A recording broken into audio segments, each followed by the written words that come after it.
Je suis Sergio Villegas Galvin et je suis franco-mexicain. Je suis chanteur lyrique. Je suis un Master 1 au Conservatoire national de musique à Lyon. Je suis baryton et bien je m'amuse à chanter et voilà. Je pense que j'étais toujours lié un peu à la musique depuis que j'étais très gamin. Le premier cadeau que j'ai reçu de la part de mon père, c'était 5 des musiques classiques.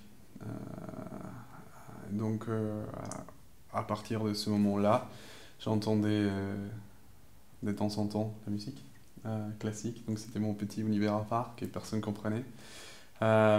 Et du coup, quelques temps après, j'ai demandé à mes parents de me laisser regarder vraiment la musique en live. Donc mon père m'a amené 2-3 concerts quand j'étais tout petit, voir des pianistes, etc.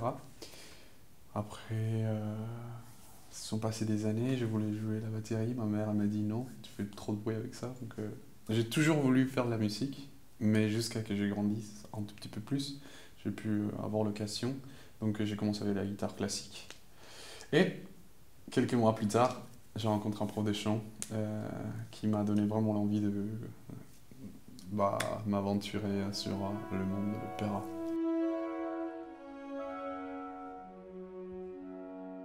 Dans la musique, du coup, c'est quoi ton réel but? Où est-ce que tu veux arriver avec ça, avec ce que tu veux faire? Être... souvent on dit qu'on veut pas... que la musique, c'est le langage universel. Des fois, j'ai eu l'occasion de chanter avec des gens, mais tu sais que de plus en plus, tu t'améliores dans ton domaine. De plus en plus, tu peux parler avec des gens des plus hauts niveaux aussi. Donc j'espère un jour arriver avec les plus grands sur la scène, soit les chefs, soit les metteurs en scène, mes collègues chanteurs, dans les plus grands théâtres du monde, ce serait génial. Et,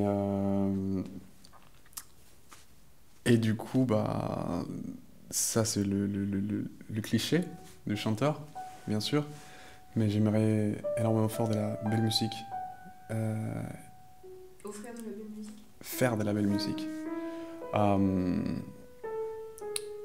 et puis, le chant lyrique, pour moi, c'est l'instrument le plus difficile de tous, parce qu'on ne le voit pas. On ne le voit pas, il faut sentir tout ce qu'on fait, sans fermer les yeux. Il faut avoir un troisième œil qui va nous dire qu'est-ce qu'on fait bien, qu'est-ce qu'on fait pas bien. Donc mon but, c'est juste arriver sur scène et chanter les rôles que j'aimerais tant, et le faire dans des différents styles de musique et le faire bien, que les critiques soient contents et que juste ça soit de la bonne musique de très très très très très haut niveau. Je sais pas si ça se dit comme ça.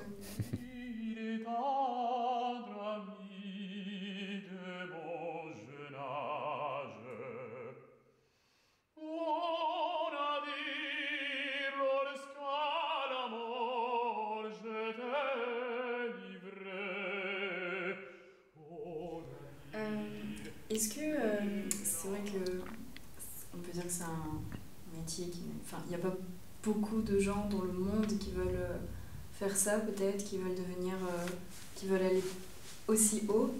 Est-ce que tu dois faire autre chose si jamais dans ta vie? Est-ce que c'est ton rêve ultime? Est-ce que si jamais tu peux pas, tu pourrais vivre sans ça, sans chanter? Non, sans chanter jamais. Je ne pourrais jamais laisser la musique de côté, ni le chant. Ces domaines-là, pour moi, c'est le plus difficile que j'ai pu choisir. C'est avec lesquels j'aimerais toucher l'immortalité, comme beaucoup de musiciens, je pense. Cependant, qu'est-ce que je pourrais faire d'autre? Eh bien, plein de trucs, sans me prendre la tête. Et je pense que ça serait trop bien. Est-ce que tu penses que c'est une carrière solitaire, un peu, les heures à passer à travailler Ouais. Est-ce que il faut être quelqu'un d'assez solitaire de nature? Il faut, pour être soliste, je pense, il faut, ouais, bah, le nom le dit, puisque ils vont t'appeler à peut-être New York. Après, là, d'après, tu auras un concert à New York, par exemple, après à Milan, après à Milano, après à Sydney, je ne sais pas. Il y a, en Allemagne, c'est c'est très difficile d'amener avec toi toujours ta famille ou tes amis, etc. Donc oui, il faut passer beaucoup de temps seul. Et surtout quand on prépare nos rôles, quand on prépare notre musique, c'est des heures et des heures et des heures. Et donc c'est très compliqué parce que bah, des fois il n'y a pas tout le monde qui comprend, qui va comprendre ça. Il y a des gens qui le font et c'est trop cool, mais sinon, eh bien, c'est un monde ouais, dans lequel soliste, des fois, ça veut dire passer un peu de temps à, tout seul.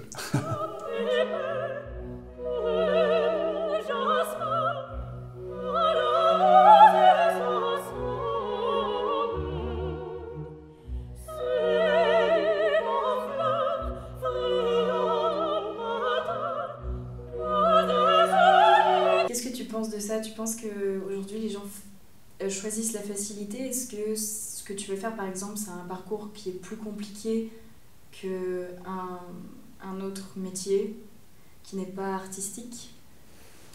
Eh bien, il faut savoir que la musique, comme tous les arts, bah, c'est une passion. Euh,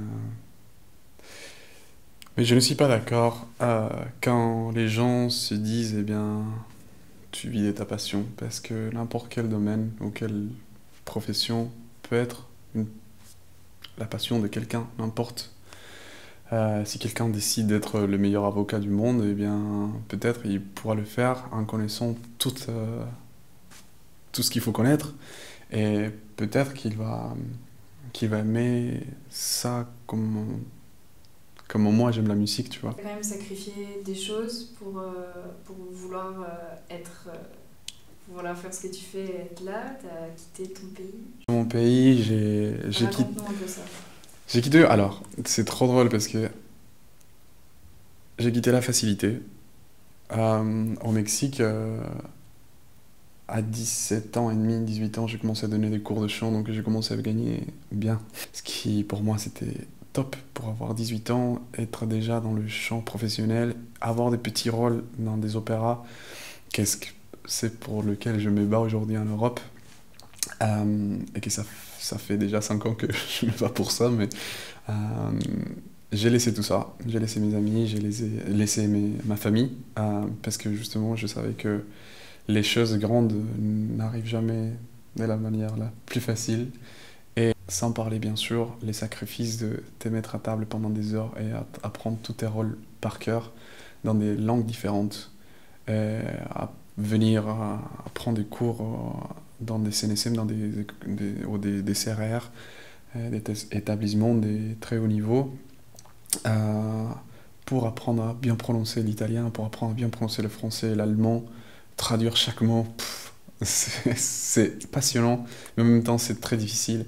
Passer des heures, apprendre le piano, l'harmonie, le solfège, c'est magnifique, mais il faut faire beaucoup de sacrifices pour...